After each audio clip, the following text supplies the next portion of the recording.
अतुलित बलधामम हेम शैलाम वदेहम दनुजवन कृशानम ज्ञानिनाम अग्रगण्यम सकल गुण निधानम वारणामधीशम रघुपत प्रिय भक्तम वातिजातम नमामि। भगवान राम के अत्यंत प्रिय हनुमान जी, प्रयागराज की इस धरती पर ये प्राचीन मंदिर है, बड़े हनुमान जी मंदिर, इसे लेटे हनुमान जी भी कहा जाता है।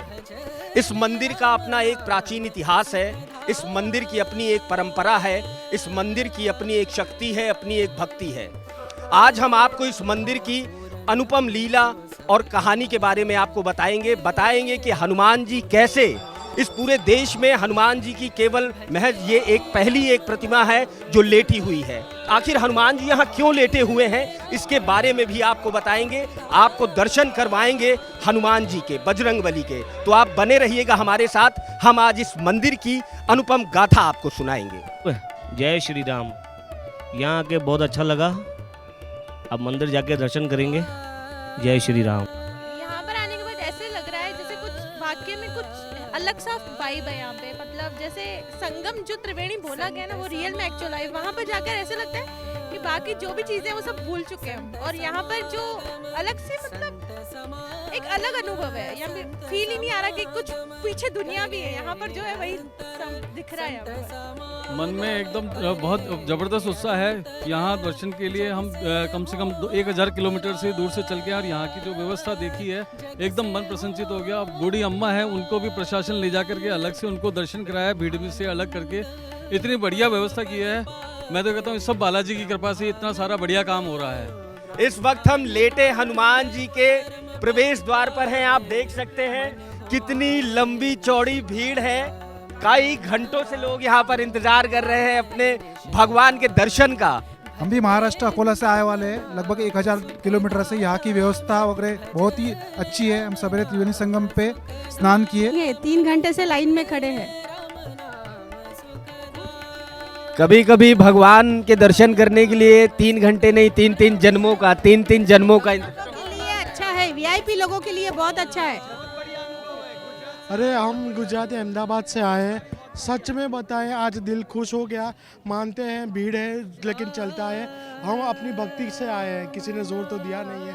भगवान को पाना है तो थोड़ा कष्ट तो सहन करना पड़ेगा भाई। दुनिया के सबसे बड़े भक्त के दर्शन करने आए हैं भक्त। हाँ ये तो है, सब दुनिया के सबसे बड़े भक्त जो राम जी के हैं वो तो हनुमान जी हैं, उनके तो हम लोग दर्शन करने आए हैं। सत्य हनुमान की जय। भाई सब संतन की। पर आइए, कैसा अनुभव रहा? बहुत अच्छा अनुभव रहा। हम गुजरात से इधर आए हैं, सब पर बहुत अच्छी व्यवस्था और सब अच्छे से हो गए, दर्शन हो गए।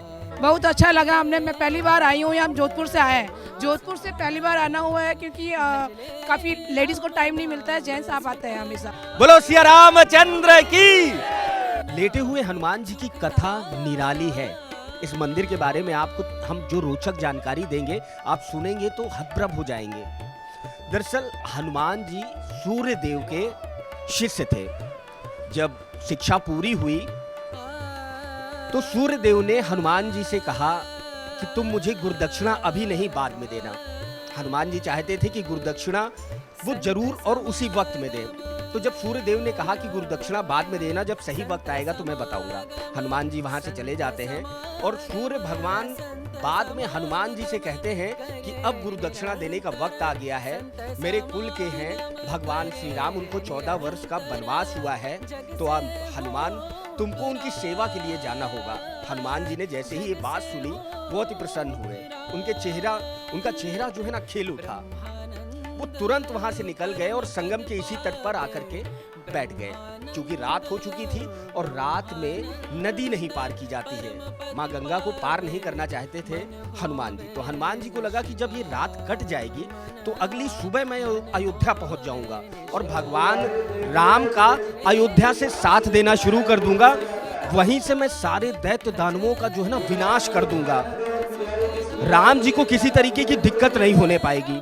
अब भाई ब्रह्मांड के जितने देवी देवता थे उनको लगा कि भाई जो लीला रची जानी है, जो राम जी को कैसे रावण का वध करना है और जिस रास्ते से जाना है उस रास्तों में दैत्य और जो दानव हैं उनका संहार करना है। भाई हनुमान जी तो पहले ही सारा संहार कर देंगे। तो उनको रोकने के लिए माया को लगाया गया। माया पहुंचती है संगम तट पर और देखते हैं कि हनुमान जी यहाँ पर बैठे हुए अंतर ध्यान में बैठे हुए थे। माया की भी हिम्मत नहीं होती है हनुमान जी के पास जाने की। फिर हनुमान जी आंखें बंद करके अपनी साधना में लीन हो जाते हैं। उसी वक्त माया अपना प्रभाव दिखाती है और हनुमान जी की आंखें धीरे धीरे बंद हो जाती हैं, वो विश्राम की अवस्था में आ जाते हैं। अगले दिन जब सुबह उठते हैं हनुमान जी तो देखते हैं कि राम जी तो संगम पार करके इधर ही आ रहे थे। उस वक्त हनुमान जी यहीं पर थे और यहीं पर लेटे हुए थे। ये ऐसी विचित्र धरती है जहाँ पर भगवान श्री राम पहुँचे थे और यही है लेटे हनुमान जी की ये कथा। तो आप हमारे साथ बने रहिएगा, हम आपको इनके दर्शन भी करवाएंगे। भक्त जो अपनी आस्था, जो अपनी विरासत को संभाले हुए हैं, जो यहाँ पे आके आनंद भी ले रहे हैं और प्रभु का आशीर्वाद भी ले रहे हैं। और साथ ही साथ आज एक हनुमान जी को नए स्वरूप में देख के विशेष आनंद भी आया और सुकून की अनुभूति भी हुई।